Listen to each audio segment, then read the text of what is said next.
बैठे हैं। हुँ, महाराज शिवाजी इस राज्य के और इस क्षेत्र के, क्यों देश के हमारे एक महापुरुष थे, हैं। बिल्कुल। वो हमारे अग्रज हैं, हमारा उन्होंने नेतृत्व किया और उन्होंने जो कुछ देश को दिया वो कभी भी भुलाया नहीं जा सकता। हुँ, उनका यज्ञोपवीत संस्कार होना था। अच्छा।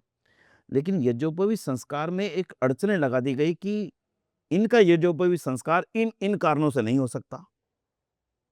हुँ, ये करना पड़ेगा, वो करना पड़ेगा। काशी से पंडित बुलाए गए, अलग-अलग जगहों से बड़े-बड़े पंडित बुलाए गए व्यवस्थाएँ देखने के लिए कि इनका ये इस जाति से हैं, इस जाति से हैं, इस वर्ग से हैं, इस वर्ण से हैं, ऐसे हैं, ऐसे हैं, तो कैसे होगा? लाखों रुपया खर्च करना पड़ा। ये इतिहास है, मैं नहीं कहता हूँ। इतिहास में लिखा है। लाखों रुपया खर्च करना पड़ा। महाराज शिवाजी का यज्ञोपवीत संस्कार हुआ। उसके पश्चात वो राजगद्दी पर बैठ सके। हुँ, लाखों रुपया खर्च करने के पश्चात आज ऋषिदान की देन यही है कि आज गरीब से गरीब परिवार का बच्चा भी आर्य समाज मंदिर में आकर के ये जो पवित्र ग्रहण करना चाहे तो उसका एक भी रुपया खर्च नहीं होगा। वो अपने कर्तव्यों को पहचान कर उसके अनुसार जीवन जिए। ये परिवर्तन नहीं तो और क्या, इसे क्या कहेंगे? तमाम ऐसी कुरीतियाँ रही हैं समाज की जिसके बदलने की दिशा में उन्होंने काम किया और अब आज उसका हम लोग कहीं न कहीं फल देख रहे हैं और आगे भविष्य में भी देखते रहेंगे। तो आपने मुझे तमाम बातें बताई और मैं बड़े ध्यान से सब कुछ सुन रही थी। मेरा दिमाग कहीं जाके अटका हुआ है अभी भी वहाँ पर जब आपने कहा था कि सीता जी ने खुद वर चुना अपना राम को। जितना मैंने सुना है कि आर्य समाज के लोग भगवान में यकीन नहीं रखते, मूर्ति में यकीन नहीं रखते, राम कृष्ण के को उतना मानते नहीं हैं। पर आप तो जब मैं देख रही हूँ तो आप हवाला ही मुझे राम का दे रहे हैं, आप हवाला ही मुझे कृष्ण का दे रहे हैं जब आपने कहा कि कृष्ण ऐसा नहीं था कि सिर्फ़ रास रचाते थे और राम गए थे, किसके लिए गए थे? तो क्या आर्य समाज में एक्सेप्टेंस है इन लोगों को लेकर? मैं अगर कभी झूठ का उदाहरण देना चाहूँ हुँ। कि कोई झूठ का उदाहरण दीजिए, हुँ, हुँ, तो हुँ। ये उदाहरण दूँगा कि आर्य समाज राम और कृष्ण को नहीं मानता। ये सबसे बड़ा झूठ है दुनिया का। इससे बड़ा दू झूठ शायद ही कोई हो सके, शायद ही कोई हो सके। इसके 3-4 छोटे-छोटे कारण सुनिएगा। हुँ, महर्षि दयानंद सरस्वती राम को मर्यादा पुरुषोत्तम राम लिखते हैं। हुँ, अपने लिखित ग्रंथों के अंदर लिखते हैं। उसके पश्चात कृष्ण को लिखते हैं कि कृष्ण ने जीवन पर्यंत कोई ऐसा पाप नहीं किया जिसके कारण से उनको बदनाम किया जाता। उनकी 16,000 गोपियां थी, वो रास रचाते थे, हुँ, वो ये करते थे, वो ये करते थे।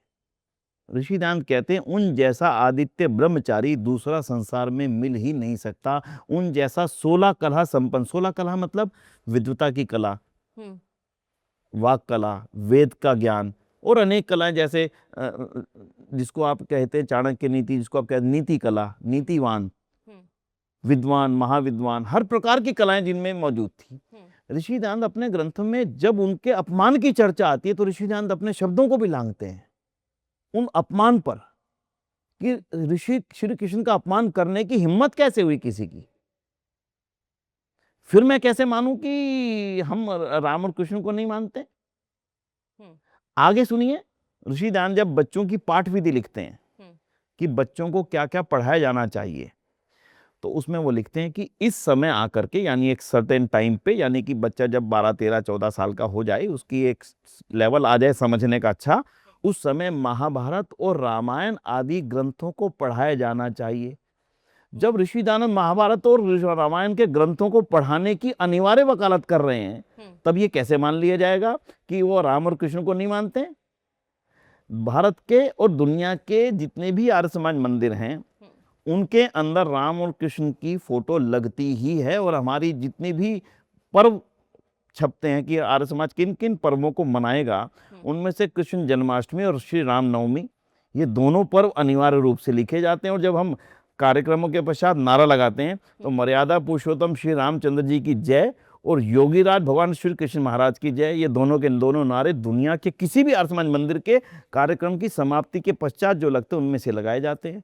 हर आर्य समाज मंदिर में श्री कृष्ण और श्री राम की तस्वीर आपको देखने को मिलेगी। हुँ। फिर इससे बड़ा षड्यंत्र और क्या होगा कि ये प्रचारित कर दिया जाए कि आर्य समाज राम और कृष्ण को नहीं मानता।